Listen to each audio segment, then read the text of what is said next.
A ansiedade é um sentimento comum nos dias atuais. Ela faz parte do comportamento e envolve outras questões mentais. Eu sou a MC Sofia. E eu sou a Valentina Schulz e essa aqui é a websérie Você Também Sente? Uma parceria nossa com o canal Saúde da Infância. E a nossa ideia é trazer informações de confiança, suporte e acolhimento para os jovens que estão sofrendo com as questões emocionais próprias dessa fase da vida. Nesse nosso primeiro vídeo, a gente vai falar da ansiedade, um sentimento que em diferentes graus atinge todas as pessoas. Então, em primeiro lugar, saiba que você não tá sozinho. Em segundo lugar, saiba que existem maneiras diversas de lidar melhor com a ansiedade e viver melhor. A ansiedade pode atingir níveis prejudiciais à sua saúde. E nesses momentos de crise você pode sentir o coração acelerado, transpirações exageradas, dificuldade para respirar, maior irritabilidade e desorganização dos pensamentos. Às vezes você pode ficar obcecado por um pensamento e se sentir consumido por algumas ideias fixas. Sua cabeça fica cheia de preocupação com coisas do futuro e você perde a concentração para fazer as coisas do momento. É comum sentir que as atividades do dia a dia são apavorantes, ir para lugares, conversar com pessoas, pegar transporte, tomar decisões. É também comum sentir pavor por estar sendo observado ou julgado por outras pessoas. Coisas desse tipo podem trazer aversão a situações de convivência social. A ansiedade também serve como uma lente de aumento para coisas negativas. Ela amplia as percepções ruins sobre nós mesmos e sobre as situações cotidianas. Coisas simples podem parecer mais difíceis e piores do que realmente são. Ter um pouco de ansiedade é normal. Apesar dela não ser agradável, ela pode te levar a atitudes positivas de certa forma. Como, por exemplo, se está ansioso para uma prova, você acaba estudando bastante. Se você tem uma entrevista de emprego, você se prepara bem. Se você tem uma competição, você treina com bastante dedicação. Mas a ansiedade pode estar te fazendo mal se ao invés de te ajudar para fazer coisas melhores, ela te bloqueia e te trava. A pandemia gerou ou agravou a ansiedade de muita gente. O que a gente está vivendo ao longo desses quase 2 anos é realmente uma situação atípica, que desestabilizou muito, não só nós jovens, mas como toda a população. É importante a gente ressaltar a problemática do autodiagnóstico, porque atualmente tem muita gente, principalmente lá no TikTok, no Instagram, fazendo testes na internet e falando que tem ansiedade. Gente, isso é muito, muito perigoso. Lembra que só quem pode dar um diagnóstico é um profissional. Como esse tema é gigante, a gente vai primeiro conversar com a Júlia. Ela tem 17 anos e ela vai contar qual é a experiência dela com a ansiedade. E depois a gente vai conversar com a Tid, que é psicanalista e tem muita experiência no suporte aos adolescentes. Me chamo Júlia, eu tenho 17 anos, sou da Zona Sul de São Paulo, Grajaú, e sou diretora executiva de uma entidade estudantil da UMES, sou atriz, canto, escrevo, tô aí no corre aí. Muita coisa, hein? Olha a bagagem, pelo amor de Nossa, Deus. meu Deus. Júlia, conta pra gente qual é a sua relação com a ansiedade. É uma relação complicada e ao mesmo tempo silenciosa, eu digo assim. Eu tenho ansiedade desde pequena, mas eu não chegava a ter crise. Em dezembro eu perdi a minha mãe. Tive que me mudar para casa do meu irmão e eu tive que lidar com mudança, eu tive que lidar com diversas coisas, tive que lidar com um sentimento de perda. Foi algo muito drástico, foi algo muito dolorido, muito sofrido realmente. E aí eu comecei a ter crises depois que eu fui para casa do meu irmão, crises corriqueiras mesmo, e pequenos sintomas que iam desde do coração acelerar até o ar faltar ou até eu chorar. Mas eu acho que a pior de todas foi num dia de sexta para sábado que eu não dormi. Eu fiquei virada e eu chorava muito. Eu realmente achei naquele dia que eu ia morrer realmente. A ansiedade faz parte da vida. Ela pode ser benéfica quando a gente está diante de um desafio, por exemplo, de uma coisa que a gente vai fazer nova e dá aquele friozinho na barriga, dá aquela tensão, aquele medo, aquele nervosismo. Isso até nos ajuda, de repente, nos prepararmos para a situação, a gente está mais concentrado, está ligado na parada, né? Como a gente diz. Uma coisa é a gente ficar um pouco nervoso, um pouco preocupado, dormir mal um dia ou outro, né, na véspera de uma prova, por exemplo. Outra coisa é a gente viver preocupado, viver nervoso, dormir muitas vezes mal, aí começa a afetar o nosso dia a dia, aí começa a virar um problema. Se eu deixo de fazer alguma coisa porque eu vou ficar ansioso, quer dizer que, então eu tenho que parar, olhar o que está acontecendo e cuidar desse aspecto. Ju, conta pra gente, né, que tem muita gente que nunca teve crise de ansiedade. O que você sente quando você tá tendo uma crise, assim, tanto fisicamente quanto os pensamentos?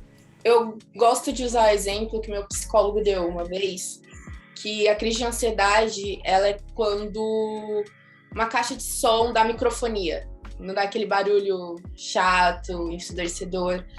É isso.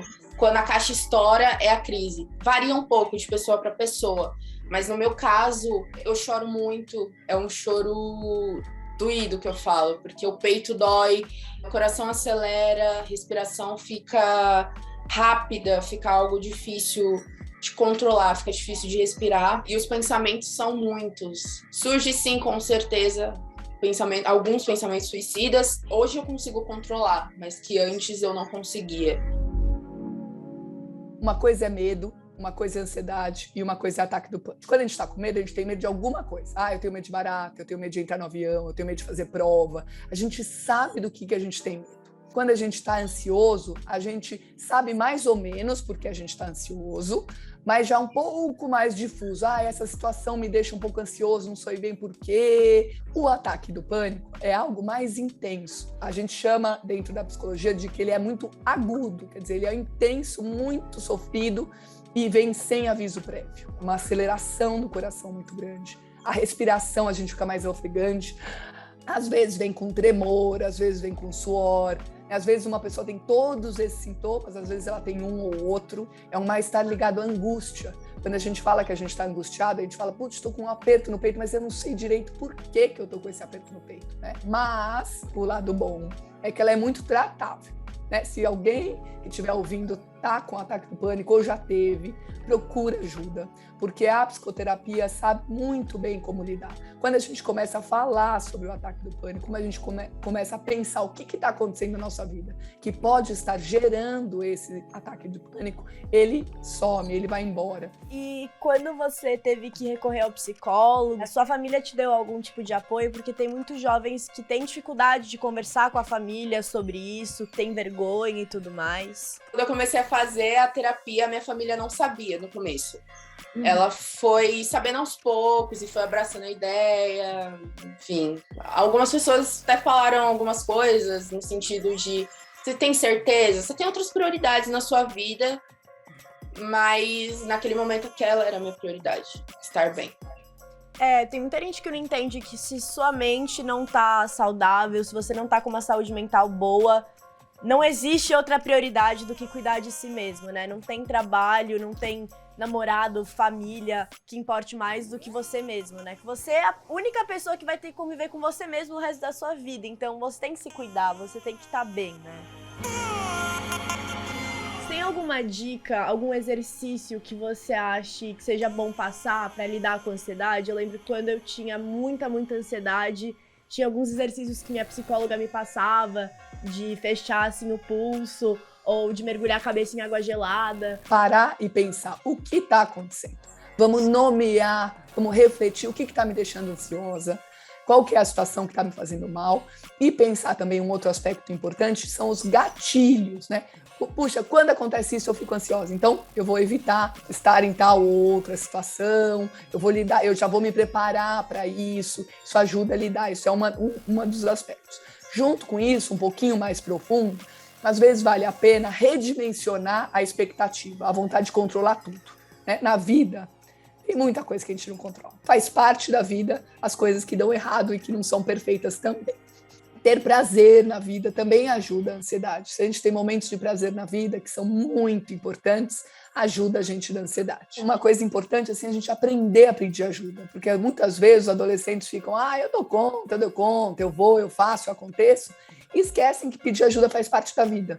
E se tem um jovem que não tem o apoio da família, não tem condições financeiras, como que ele pode procurar ajuda? Você tem algumas dicas também? Para procurar um profissional, tem 2 tipos de rede que a gente pode entrar em contato. Uma delas é a rede SUS. Então tem muitos postos de saúde que, por exemplo, tem psicólogos que podem atender. Tem também, se a questão é mais intensa, tem os CAPs, que são Centros de Atenção Psicossocial, que também podem atender a população gratuitamente. E um outro jeito é justamente através de um mapeamento que já foi feito, de um programa que eu coordeno, que chama Territórios Clínicos. A gente fez um mapeamento dos grupos, dos coletivos das universidades que têm clínicas e escolas e prestam esse atendimento ou gratuitamente ou por um valor social, que é um valor que a pessoa pode pagar.